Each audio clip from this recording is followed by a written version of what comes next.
Hello, this is Mark Hufford with the Tiger Prey Media Podcast, and today I'm excited about this interview.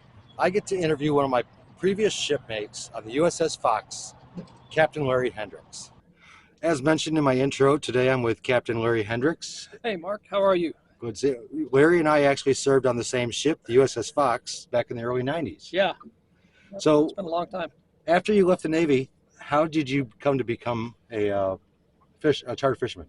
This is something I always wanted to do, and I didn't know that it would ever become a reality, but it was definitely a dream.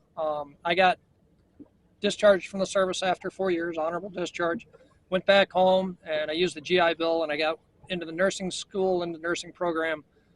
And I worked as a nurse for a long time, but this dream never really died. It was just placed on hold until I could make it a reality.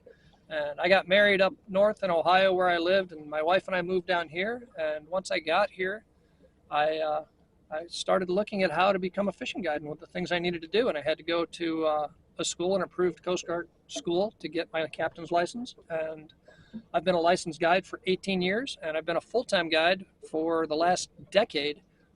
I haven't worked as a nurse in 10 years, and I hope to never go back. This is what I always wanted to do, and my dream came true. This is what I always wanted to do. So when you initially made that move, was it a scary process? Oh, absolutely. Anytime you walk away from a 40-hour-a-week job that's a guaranteed paycheck to do something on your own, it's scary, man. Yeah, but if you make it work, the rewards. That's right. And it didn't happen overnight. You know, I worked 12-hour shifts, so I had days off during the week. So I was a fishing guide part of the time, and I was a nurse full-time. And then slowly I rolled it into the other way, and then I quit nursing altogether. And it was a good choice. Now, do you do more inshore fishing or outshore? I can fish either inshore here, backcountry, whatever you'd like to call it, or out on the nearshore reefs.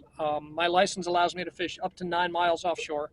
And I do quite a bit of both. As a matter of fact, today we did both in one 4-hour trip. We did several stops on nearshore reefs about 5 miles out. I had 2 little boys. One was 5 years old, one's about 10. And they each caught a shark bigger than they are. And their dad caught a Goliath grouper, and we caught a small cobia.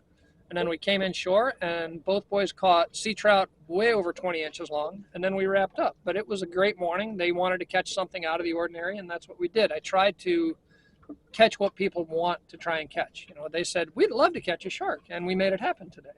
Some people want to catch a tarpon or a Goliath grouper, and we catch those. Some people just want to come out here and have a good day inshore where the waves don't get too big and nobody feels sick, because some people get seasick easy. So I try and accommodate as best I can everything people want to do. Sometimes people just want to come out and see dolphins like we saw over here, or go look for manatees, or go do a little bit of shelling, and I can do all those things in one day sometimes. So what are the predominant fish in this area that you go after?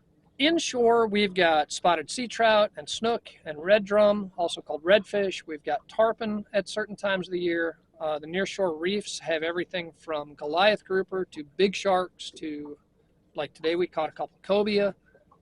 The diversity is great. I've had days out on the reefs that we've caught 13 different kinds of fish. If you came out with me today and then you came out with me again in the wintertime, the fishery would be completely different. In the wintertime, we would target snapper and sheepshead and triggerfish. And this time of year here, there's more cobia out there because they're filtering through, coming back from the northern Gulf on their migration. So it just depends on the time of year.